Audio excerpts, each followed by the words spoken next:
تو سر اگر ہم جیسے میں نے شروع میں کہا کہ میں امام حسین علیہ السلام کے اس قیام کے حوالے سے اس کی تاریخی روایات اور ان باریکیوں میں ہم نہیں جائیں گے، نہ وہ ہمارا موضوع ہے، میں صرف ہدف امام کے حوالے سے کچھ چیزیں سمجھنا چاہتا ہوں. تو اگر میں آپ سے یہ سوال کروں کہ ایک آپ شیعہ اثنا عشری بھی ہیں، اصولی مکتب سے آپ کا تعلق ہے، اور اس میں سے بھی جو انقلاب وغیرہ کے داعی ہے ان لوگوں سے آپ کا میرا خیال سے جو نقطہ نظر بنتا ہے انہی کے ساتھ، تو اس پوائنٹ آف ویو سے اگر ہم آپ سے پوچھیں تو آپ اس پورے قضیے کو، امام کی اس پوری تحریک کو صرف ایک اتنی طاقتور ترین رجیم، بادشاہ، اسٹیٹ کے خلاف یا ان سے ٹکرانے کے لیے آپ جو نکلے اور صرف بال بچے اور فیملی کو لے کر، تو ایسا کیا تھا جس کے لیے امام کو اتنا بڑا قدم اٹھانا پڑا، نہ صرف اپنی جان قربان کی بلکہ بہت سارے بچوں کی، فیملی کی بھی اس میں جانیں چلی گئی؟ تو آپ اس کو جس انداز سے چاہیں بیان فرمائیں. بالکل ٹھیک. میں اس کو اس طرح سے کرتے ہیں کہ میں اپنا ایک مقدمہ، بیکاز لا پریکٹس کی ایک جو ٹریننگ ہے اس کو مد نظر رکھتے ہوئے آپ کے سامعین کے لیے ایک چیز آسان کرنے کی کوشش. ویسے مجھے سر یاد رکھنا چاہیے میں ایک وکیل سے بات کر رہا ہوں بھائی. ایک عام آدمی جو ہے وہ ایک وکیل اور ایک اسکالر کے ساتھ. جی. تو میں یہ کروں گا کہ میں اس کو اس طریقے سے 20-25 منٹ میں نا اپنا جو میرا مکمل آرگومنٹ ہے بالکل وہ آپ کے سامنے رکھتا ہوں. ٹھیک. اور اس کے بعد پھر اس سے جو سوالات نکلیں گے انشاءاللہ اس کو. بہت اچھا.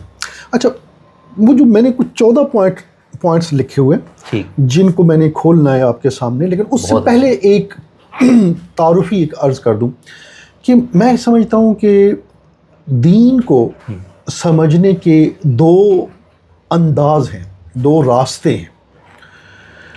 ایک ہے جس کو ہم کہتے ہیں آئیڈیالوجیکل، جس کو میں اپنی زبان میں کانسٹیٹیوشنل بھی کہتا ہوں. ٹھیک. اور دوسرا ہے نان آئیڈیالوجیکل، نان کانسٹیٹیوشنل. اس کی تھوڑی سی وضاحت.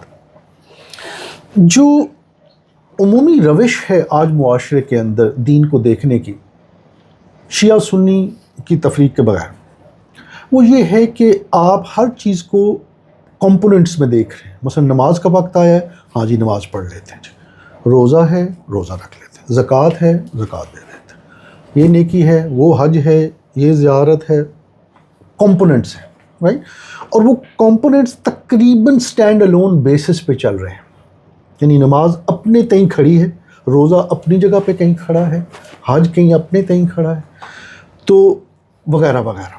اب یہ ہے نان کانسٹیٹیوشنل، نان آئیڈیالوجیکل انداز. میری ہمبل نگاہ میں ایز اے اسٹوڈنٹ میں اس کا قائل، یعنی 35 سال تک تو اسی طرح سے ایک ویگ سا ایک آئیڈیا ہوتا ہے. آپ کام کر رہے ہوتے ہیں، دینی امور انجام دے رہے ہوتے ہیں، رسومات بجا لا رہے ہوتے ہیں، اور آپ سمجھتے ہیں کہ یار یہ کوئی کلی طور پہ نا ایک نقشہ بن رہا ہے، رائٹ. لیکن وہ ایکچولی اس کو کبھی کہا جائے کہ یار اس کو آرٹیکولیٹ کرو نا، کوئی مکمل پکچر بنا کے دکھاؤ. تو انفارچونیٹلی میں نے کوئی ایسے اسکالر اس روش کے نہیں دیکھے جو کوئی کلی پکچر بنا سکے اور ان کو پزل پیسز کو، جو میں کہتا رہتا ہوں، صحیح جگہ پہ لگا کے کہیں وہ دیکھ لو یہ شکل ہے، یہ قائد اعظم کی شکل ہے، یہ علامہ اقبال کی شکل ہے، جس کے یہ پیسز ہیں، رائٹ. بہت اچھا. تو عمومی جو آج شیعہ سنی، اور اس کی اپنی وجوہات ہیں جو انشاءاللہ سامنے آ جائیں گی، وہ عمومی جو روش ہے شیعہ سنی کی، وہ naan constitutional, naan ideological approach ہے ٹورڈز انڈرسٹینڈنگ ریلیجن. ٹھیک. دوسری طرف ہم دیکھتے ہیں ایک طبقہ ہے جو اقلیت ہے، اہل تشیع میں بھی اور اہل سنت میں بھی، جو کہتے ہیں نہیں دین کو ہم، جب وہ کہتے ہیں نا، اچھا یہ جملہ آپ نے بہت دفعہ سنا ہوگا، دین ایک مکمل ضابطہ ہے حیات. بہت زیادہ. اچھا، لیکن اسے کہیں بھائی جان پھر ذرا اس کو ذرا آرٹیکولیٹ کر کے بتاؤ تمام چیزوں کو، رائٹ. تو جتنی یہ تاریخی واقعات ہوں یا احکامات ہوں، قرآن و سنت سے نکلتی ہوئی چیزیں ہوں، ان کو ذرا اسٹرکچر کر کے سامنے لے کے آؤ. اگر مکمل ضابطہ حیات ہے تو اس کو ذرا ایک آرٹیکولیٹ کرو نا، اس کو جمع کر کے کوئی شکل دکھاؤ نا جس میں انکنسسٹنسیز بھی نہ ہو، بالکل اسموتھ سیلنگ ہو، ہر چیز اپنی جگہ پہ بیٹھی ہوئی ہو. اس طرح سے کر کے دکھاؤ، نہیں دکھاتے. تو اس کے مقابلے میں وہ جو اقلیت ہے جو مجھے پسند آئی، تو میں نے جب آغاز کیا تو میرے لیے تو ہر چیز اوپن تھی نا، کیونکہ میں تو خود اسی طرح رینڈم کر رہا تھا. جی محرم آ گیا ہے تو مجالس، ہاں ٹھیک ہے، اس میں ہم سلیکٹیو تھے، ہر ایک کی مجلس نہیں سنتے تھے، ٹھیک ہے، کیونکہ گھر میں ایک تربیت ہوئی تھی کہ یار ایسے فضول وقت ضائع کرنے والوں کو نہ سنا کرو، کچھ لے کے آؤ امام حسین علیہ السلام کے، جو بھی لے کے آنا ہے کچھ لے کے آؤ، ٹھیک ہے. اور اس کو اپنی، یعنی جب لے کے آنا کا مطلب یہ کہ آپ اپنے کردار میں کوئی تبدیلی لے کے آؤ. اس وقت یہ زیادہ بحث ہوتی تھی ہماری. تو اب جب یہ سفر آگے بڑھا تو مجھے ایسا پتہ چلا کہ یار ایکچولی یہ تو دو سیپریٹ راستے ہیں. ایک راستہ وہ ہے جس پہ عوام الناس چل رہے ہیں اور خواص بھی ایک بڑی تعداد میں چل رہے ہیں, جو نان آئیڈیالوجیکل ہے. ٹھیک, اس کے مقابلے میں آئیڈیالوجی ہے. اچھا, وہ واٹ از دیٹ آئیڈیالوجی؟ وہاں پہ یہ اگر آپ اختصار کے ساتھ سمجھنا چاہیں تو وہ یہ ہے کہ ہر چیز دوسری چیز سے مربوط ہے. میں اس کی مثال ایسے دیتا رہتا ہوں اسٹوڈنٹس جو ینگ بچے ہیں ان کو میں کہتا ہوں کہ اگر آپ پاکستان کا آئین اٹھائیں, انڈیا کا اٹھائیں, امریکہ کا اٹھائیں, کسی ملک کا جو ریٹن کانسٹیٹیوشن ہے اس کو اٹھائیے, اس میں بہت سارے چیپٹرز ہوں گے, بہت کچھ ہوگا جی, یہ اسٹیٹ ہے, اس کے باشندے ہیں وغیرہ وغیرہ وغیرہ. اور پھر آپ دیکھیں گے فنڈامنٹل رائٹس ہیں, اس کا حکومتی ڈھانچہ ہے, اس کا عدالتی ڈھانچہ ہے, اس کا مقننہ کا ڈھانچہ ہے, اس کے افواج ہیں, اس کی داخلہ پالیسی ہے, اس کی خارجہ پالیسی ہے, اس کی اکنامکس ہے, ٹیکسیشن کا پوائنٹ آف ویو ہے وغیرہ وغیرہ ساری چیزیں. لیکن کوئی چیز غیر مربوط نہیں ہے. یعنی آپ میرے سامنے آئین پاکستان کی کوئی شکل لے کے آئیں اور مجھے کہیں حسنین صاحب اس کو, اور پھر دوسری شکل بھی آپ ہی انتخاب کریں اور آپ کے اس سے مربوط کر, تو میں آپ کو دکھا دوں گا کیسے مربوط ہے. صحیح, رائٹ. تو یہ ہے آئین, کہ آئین اصل میں ایک ہدف کے لیے ہے. وہ ہدف کیا ہے, یا اہداف آپ کہہ سکتے ہیں, ہدف یا اہداف. ٹھیک. تو اس کے لیے کہ یہ ایک ملک ہے جس کی یہ جغرافی ہے, یہ اس کی سرحدیں ہیں, اس میں رہنے والے افراد ہیں جو پاکستانی کہلاتے ہیں, ان کے کچھ حقوق ہیں, کچھ فنڈامنٹل رائٹس ہیں, کچھ اضافی حقوق ہیں, اور ان کے کچھ مادی ریکوائرمنٹس ہیں, زیادہ تو مادی ہیں اور معنوی بھی ہو سکتی ہیں.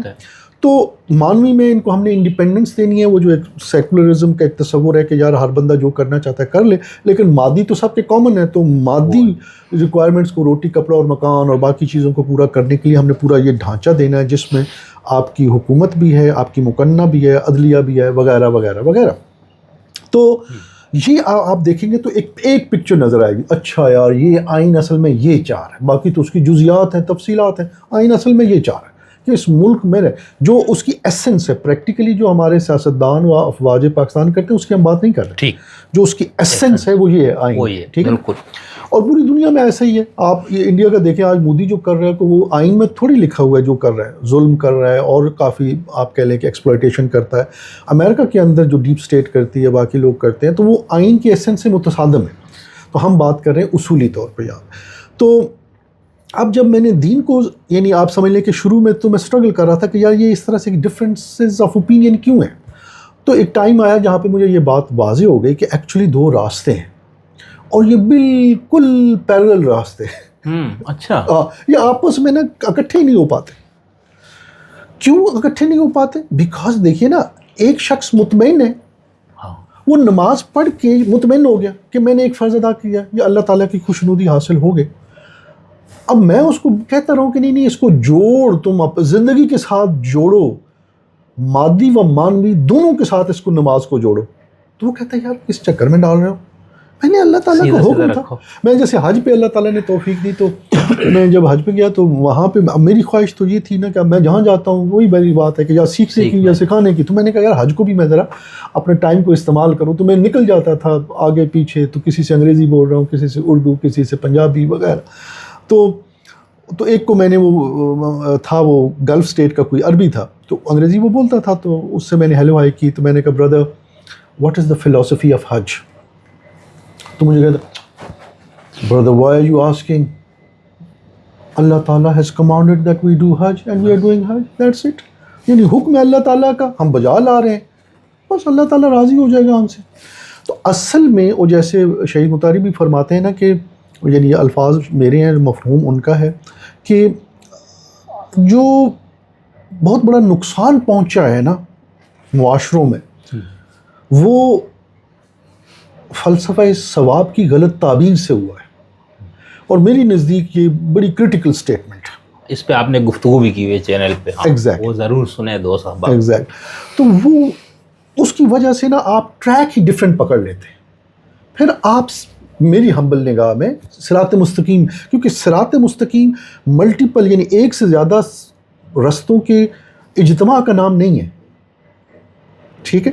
وہ ایک پرینیل فلاسفی کا ایک تصور ہے, ٹھیک ہے, اس پہ بھی کبھی ہم انشاءاللہ بات کریں گے. اچھا, اس پہ وہ تو میری بھی دلچسپی کا موضوع ہے بہت زیادہ. لیکن میں ایک as a humble student of Islam یہ سمجھتا ہوں کہ قرآن جب کہتا ہے کہ صراط مستقیم, تو وہ ایک راستے کی بات کر رہا ہے. تو ہمیں اب انتخاب کرنا ہوگا, اور اس انتخاب میں یہ بھی جرأت ایجاد کرنی ہوگی طالب علمانہ کہ باقی رستوں کو ہم انکار کیسے کر رہے ہیں. کیونکہ جو ہی میں ایک رستے کا قائل ہوں, اور جیسے امام خمینی کا ایک جملہ ہے نا کہ دین کے اندر دو متضاد راستے نہیں ہیں, رائٹ, اور پیرالل بھی نہیں ہے. یعنی ایک تو ہے متضاد, دوسرا ہے پیرالل بھی نہیں ہے, کیونکہ ایک راستہ ہے جس تک اللہ تعالیٰ تک ہم نے ویسے اس کی لطف کرم سے ایک انسان, یعنی وہ ایک علیحدہ گفتگو ہے, وہ کبھی اس پہ جب وہ پرینیل فلاسفی اور اس طرح کے موضوعات کو ہم ڈسکس کریں گے تو ابھی میں اس کو پارک کر دیتا ہوں, اس پہ نہیں جاتا. کمنگ بیک, تو اب یہ جو ہے آئیڈیالوجیکل, تو میری جتنی گفتگو ہوگی, میں نے جو رستہ انتخاب کیا اپنے لیے جو مجھے ٹھیک لگا عقلی و نقلی اعتبار سے, وہ ہے ideological approach towards understanding religion and in particular Islam and more particularly تشیع اسلام. ٹھیک ہے کہ یار وہ اس میں سے بھی اثنا عشری, یس. ٹو بی آنیسٹ میں نے تھوڑا سا مطالعہ کیا, زیادہ مطالعہ نہیں کیا. اب ریسنٹلی آپ کی بھی وہ میں نے دیکھی ہیں کچھ ویڈیوز, آغا جواد نے بھی چونکہ اس پہ گفتگو کی ہوئی ہے, وہ ان کی امامت کی جب وہ بات کی تو پھر میں نے گفتگو بھی میں نے ریکارڈ بھی کروائی ہے اس کے اندر. تو وہ میں نے اب مطالعہ کرنا شروع کیا ہے کہ ان کا آرگومنٹ کیا ہے, اور ان کے جو ینگ ہیں ان کے صاحب, آپ نے بھی ان کو انٹرویو چند بار کیا ہے, میں ان کو بھی فالو کرتا ہوں, ایک دو اور بھی ان کے اسکالرز ہیں. تو اب میں وہ میرے پروسیس جاری ہے الحمدللہ. لیکن رائٹ ناؤ میں جس پہ مطمئن ہوں وہ یہ ہے کہ یہ جو اثنا عشری جو امام خمینی کی فکر ہے, یہ آئیڈیالوجیکل ہے as compare to non ideological. یہ کانسٹیٹیوشنل ہے. جیسے میں کچھ بچوں کو یہ کہتا رہتا ہوں کہ پاکستان میں بے تحاشا قوانین ہر ملک کے اندر, لیکن وہ تقاضا نہیں کرتے. مثلا ایک کانٹریکٹ ایکٹ ہے, کمپنی لا ہے, ایک سول آپ کا پراپرٹی کا قانون ہے, مختلف قوانین. وہ یہ تقاضا نہیں کر رہے قوانین کہ ان کو آپس کا ارتباط ایجاد کرو, اور ارتباط ایجاد کر کے ایک کوئی کلی شکل دکھاؤ, رائٹ. تو وہ نہ تقاضا ہے, نہ ہی ہمیں کوئی اس کی بہت زیادہ ایفرٹ کرنے کی ضرورت ہے, کیونکہ اس کی فلاسفی اور اس کی ایسنس میں وہ اسٹینڈ الون بنیادوں پہ قوانین ہیں. لیکن آئین ایسا نہیں ہے. آئین میں آپ یہ اب آج کل تو کورٹس کی وہ ڈائریکٹ اور لائیو جو ہے نا وہ آ بھی رہی ہوتی ہے, کوریج بھی ہو رہی ہوتی ہے وہاں پہ. تو آپ کبھی وہ دیکھیے کہ وہاں پہ کوئی وکیل یہ نہیں کہہ سکتا کہ مائی لارڈ میں تو یہ چیپٹر 5 کی بات کر رہا ہوں, یہ آرٹیکل 153 کی بات کر رہا ہوں, باقی آرٹیکل کو نہ آپ مجھ سے پوچھیں, رائٹ. وہ سوال یہ ہو رہا تھا کہ نہیں آپ اس کو اسٹینڈ الون نہیں دیکھ سکتے, کلی پکچر دکھائیں آپ ہمیں. آئین کا جو اوور آل فلاسفی ہے اس میں اس آرٹیکل کی جو آپ تعبیر دے رہے ہیں اس کو ثابت کیجیے. میری نگاہ میں دین بھی ایسا ہے, ٹھیک ہے, کہ دین کے اندر آپ ہر شے کو آپ کو اوور آل جو وہ آئیڈیالوجی دیتا ہے اس میں ثابت کرنا ہے کہ اس کی کیا اہمیت ہے. مثلا مسجد کا جو مقام ہے, فلسفہ ثواب والے وہ خوش ہو جائیں گے کہ اللہ تعالیٰ نے کہا ہے مسجد میں اتنا ثواب ہے, پیش امام کے اور زیادہ ثواب ہے, اس کے پیچھے پڑی ہے. او بھائی یہ انسینٹیو ہے یا ہدف ہے, اس میں کنفیوژن ایجاد ہو جاتی ہے, رائٹ. میری ہمبل نگاہ میں چونکہ وہ رستہ ان کا فرق ہوتا ہے, وہ آئیڈیالوجیکل رستہ ہی نہیں ہے, لہٰذا یہ ان کے لیے مہم نہیں رہتی یہ بات. میرے لیے تو یہ مہم تھا. تو یہ آپ کہیں کہ آج کی جو میں گفتگو کرنے لگا ہوں جس کی میں نے 14 پوائنٹس بولے ہیں, یہ ہے آئینی آئیڈیالوجیکل انداز دین کو دیکھنے کا. دیکھیں سر, وکیل سے بات کرنے کا یہ فائدہ ہے انشاءاللہ. اس طرح سے آپ نے چیز جو ہے نا بہت انشاءاللہ مستفید ہوں گے. I really hope so. انشاءاللہ اللہ تعالیٰ کرے کہ ہماری یہ جو گفتگو ہے یہ سب کے لیے مفید ہو اور ہمارے لیے بھی انشاءاللہ مفید ہو. تو میں پہلے 14 پوائنٹس کوئکلی نا صرف پڑھ کے سنا دیتا ہوں, تھوڑی وضاحت بھی کر لیجیے گا. ہاں میں ایک دفعہ کر کے تو پھر تھوڑی سی وضاحت کروں گا. تو آئی ٹیک اباؤٹ 20-25 منٹس, ٹھیک ہے. تو کوشش کروں گا اس میں ایک آپ کو براڈ پکچر دے دوں, ٹھیک.